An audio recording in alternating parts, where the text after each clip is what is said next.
Welcome back to Ben Salutes. And when I was a kid, kids were allowed to have imaginations. A year ago, I did a salute on my childhood icon, Godzilla. A year later, I feel it's time to revisit Big G and go into more detail as to why he's so awesome. Now, sit back and let your house be crushed. Here is my second salute on Godzilla. One of the reasons why the Godzilla movies are so great is that there is a lot of effort put into them. The suits are made to look convincing, the sets look realistic, and the special effects are phenomenal. Also, the human characters can be interesting a lot of times as well. When I was a kid, I used to skip the human scenes and go straight to the monsters, but as an adult, I've come to appreciate the human characters. The humans most of the time have interesting personalities, and I've come to notice that every Godzilla movie has these kinds of characters.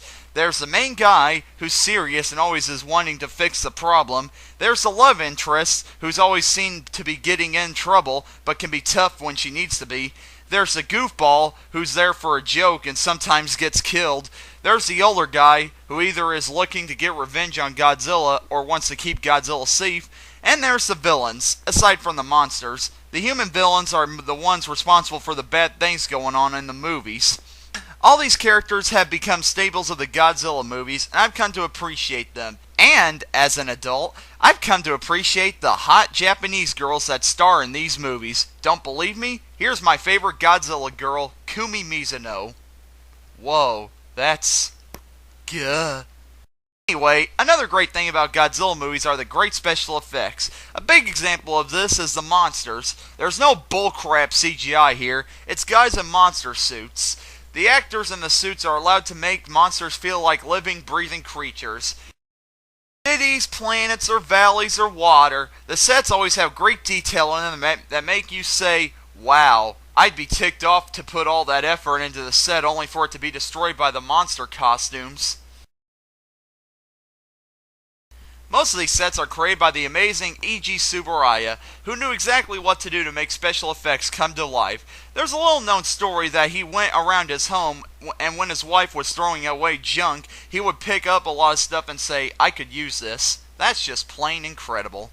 Another quality about the Godzilla movies that makes them great is the music. The music is booming, thunderous, that gives us the impression of epicness. A lot of the best music from the Godzilla series is done by the great maestro Akira Ifukube. He had the ability to scare us with monster theme music, and he had the ability to make us cry with sad music that plays when something sad happens. Music from the Godzilla series is definitely what a lot of people remember most about this franchise. Sometimes I find myself just putting in a Godzilla movie just to listen to the music. That's saying something. And one final thing about the Godzilla movies is the monsters. Godzilla fights and fights alongside some of the most creative monsters you've ever seen. Whether it's a three-headed dragon, a mechanical duplicate of Godzilla, or a giant flower, all of these monsters are hardcore in their own little way. Also, the Godzilla series has been blasted over the years for being cheesy and stupid. To them I say, learn to have fun. These movies aren't meant to be taken seriously. It's a bunch of monsters running around fighting each other and smashing buildings. What more do you want? These movies are made to be entertaining, not to make us look at life in a completely different way. So, there. And now, for the moment you've all been waiting for, it's time for me to review all 28 Godzilla movies. Keep in mind, I love all the Godzilla movies and I don't know how to make all the mini reviews interesting, but I'll try my best. Fasten your seatbelts because here we go. Gojira. The one that started it all, changed the face of monster movies everywhere, has lots of sophistication and is really dark. I may have said that the Godzilla movies aren't meant to be taken seriously, but this one is. Godzilla is definitely one of the greatest screen villains of all time, and this is my favorite, Godzilla Raids Again. The definition of quickie sequel, this one was made only 9 months after the original. Godzilla returns, but he's joined by Anguirus, as Godzilla has his first movie fight. This one feels rushed, only because it is, but despite the short time that was spent on it, it's not that bad. King Kong vs. Godzilla. Aw, heck yeah! Before there was Alien vs. Predator, before there was Freddy vs. Jason, before there was Mega Shark vs. Giant Octopus, there was King Kong vs. Godzilla. Godzilla's first movie in color has him fight against the monster that inspired him, King Kong.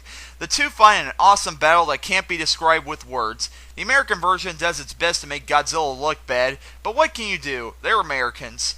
Despite this is truly one of the best of the series, one that cannot be missed. Godzilla vs. Mothra. Yet another great movie. This one introduces one of the staples of the Godzilla series, Mothra.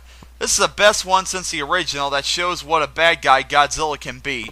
Although the ending is cheap, this is another great one with great special effects that is in the Godzilla top 10. Ghidorah the three-headed monster. Over the place, but that's a good thing. It's the first appearance of King Ghidorah and Rodan in the Godzilla series, and it's full of monster action. Although there is a weird yet funny scene where Mothra is talking to Godzilla and Rodan to try to convince them to stop King Ghidorah, this is a movie that will always have you on the edge of your seat with all the stuff going on. Here's a sci-fi classic for you. Godzilla and Rodan are sent to Planet X to stop King Ghidorah, only to be taken over by evil aliens that plan to destroy the world. This is another great one that shows why King Ghidorah is one of Godzilla's best villains, and this film features the famous Godzilla dance. It's a great one. Versus the Sea Monster. My first Godzilla movie that I ever saw. This one had sort of a darker tone than the previous movies, as Godzilla on an island fighting a terrorist group that's taken natives of the island as slaves, and they have a giant shrimp named Ebirah to do their bidding. Yes, it's great, and of course, it has Kumi Mizuno, son of Godzilla. This is when Godzilla movies starting to be more aimed towards kids. You either love this movie or you hate this movie. I love it. I just love the idea of Godzilla being a father, and Minya is a great addition to the Godzilla series. Also, this movie has giant mantises and a giant spider. How could you go wrong? Destroy all monsters. What was going to be the last Godzilla movie? This had the most Godzilla monsters of all in one movie. Take over Earth's monsters, and the monsters end up destroying city after city. In the end, Ghidorah comes back with a huge battle breaks out. It's freaking phenomenal. If you love giant monster movies, this one is a must-see for you. This is the only Godzilla made directly for kids. It mostly consists of stock footage from other Godzilla movies, and it mostly focuses on a kid and Godzilla's son, Minya. Although it's definitely one of the worst Godzilla movies, it has its certain charm. Godzilla vs. Hedorah. Now here's a weird movie for you. Godzilla shows up to fight a giant pile of garbage, while hippies are getting stoned and weird animated segments are being shown. This one is also a dark movie, as it shows people getting killed by Hedorah's toxic gas, and it shows a cat getting covered in sludge. One of my favorites of the whole series. Godzilla vs. Gigan. Godzilla and Anguirus appear to fight King Ghidorah and a new monster, Gigan. Despite the fact this movie's slow, the monster action makes up for it, and it's the first Godzilla movie where blood is shown. It's one of the most underrated in the series. Godzilla vs. Megalon. Okay, it's hard to talk about this movie without a straight face. This movie has Godzilla and a robot named Jet Jaguar fight against Gigan and a new monster, Megalon. This is also considered one of the worst Godzilla movies, but that's where its charm comes from. It's so bad that it's good, and the monster action is worth seeing. If you want to watch this movie in a comedic way, watch Mystery Science Theater 3000's version of it. It's a laugh riot. Godzilla vs. Mechagodzilla. With this movie, they decided to cut out the kiddie crap. Godzilla set up to face off against my favorite Godzilla villain, Mechagodzilla, who was built by space apes. This movie has an awesome monster action, odd but awesome music, and evil space monkeys. It's a win-win-win situation. Terror of Mechagodzilla. Mechagodzilla returns again with the help of a new monster, Titanosaurus, one of the best monsters ever, and it's up to Godzilla to stop them. This one is superior to the previous movie, being the final Godzilla movie directed by Ishiro Honda, the best Godzilla director. There's loads of monster action and awesome music to keep you interested in this one. Godzilla 1985. After a decade hiatus, Godzilla was rebooted with a new and darker movie. This movie returns Godzilla to his roots as an evil force of destruction. The sets are amazing, the music is epic, and Godzilla is more hardcore than he ever was. This movie is hard to find and there's no DVD release, but if you can find it, it's definitely one of the best Godzilla movies out there. Godzilla vs. Biollante. Godzilla fighting a giant flower? It's better than you think. Godzilla is back again as a bad guy, and he fights against a giant rose that has the spirit of a girl in it. While this is going on, terrorists are running around causing trouble. Again, one of the best Godzilla movies. Godzilla vs. King Ghidorah. Aliens from the future go back in time to stop Godzilla from being created. However, the aliens use King Ghidorah to cause destruction on Japan. Godzilla is then brought back to duke it out with his arch-nemesis. Yet another good one. Godzilla and Mothra, the battle for Earth. Mothra returns to try to stop Godzilla. However, her evil brother, Batra, is also back, and he causes trouble as well. However, Batra turns good, and he and Mothra join up against Godzilla. Lots of action, explosions, and yelling in this one. Godzilla vs. Mechagodzilla 2. And this time, he is a good guy. The Japanese planned to use Mechagodzilla to try to kill Godzilla, but they didn't count on Godzilla's old buddy Rodan returning to help Godzilla out. This movie also features Godzilla's son as he bonds closer to the humans. This one is epic that it can't be missed. Godzilla vs. Space Godzilla. A new monster named Space Godzilla appears to destroy the world. It's up to humans and Godzilla to team up to stop him. The final battle at the end makes this movie worthwhile. Godzilla vs. Destroya. Possibly one of the saddest movies you'll ever see. Godzilla is melting down and about to explode. The humans feel that if Godzilla explodes, it'll destroy all of Japan. So, the humans work to freeze Godzilla to contain the explosion. However, a new monster named Destroya appears to cause trouble. Now, Godzilla must get rid of Destroya before it's too late. Godzilla 2000. The movie that almost never was. It was made in reaction to the disappointment of the American Godzilla movie.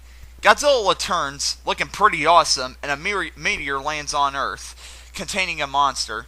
Godzilla is back in the saddle to defend his stomping grounds. This is what the American Godzilla movie should have been like. Godzilla vs. Megaguirus. It's Godzilla versus a swarm of dragonflies. You can't go wrong with this one. Godzilla, Mothra, and King Ghidorah, giant monsters all out attack. Holds the record for the longest title in the Godzilla series. This one is just awesome! Godzilla is an evil monster destroying everything, and it's up to the Guardian monsters to stop him, but he just destroys them. I only have 3 words that can sum up this movie. Boom, boom, boom!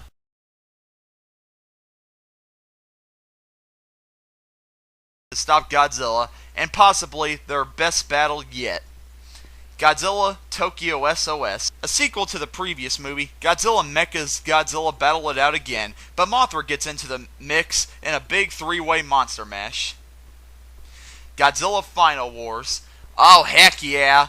Aliens come down and take control of Earth's monsters, but Godzilla's there to take them all out. In the meantime, the humans and the aliens are battling it out, ripping off every sci-fi movie you can think of.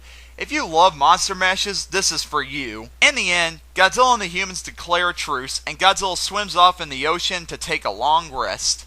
And there's my salute on Godzilla and my review of all his movies. Godzilla has come a long way and has become a cultural icon. He is also somebody I hold near and dear to my heart, and I'll never lose interest in him or hate him. Godzilla may have taken a long rest, but he's making a comeback. Next year, a new Godzilla movie is coming out. Although it's being made by Americans, it's being made by Americans that know how to make a Godzilla movie. This will mark a new beginning for Godzilla, and I'll be there to follow him for the rest of my days. All hail to the king of the monsters. I'm Ben, I'm signing out. I'm gonna go order me a Japanese swimsuit magazine. Hubba hubba!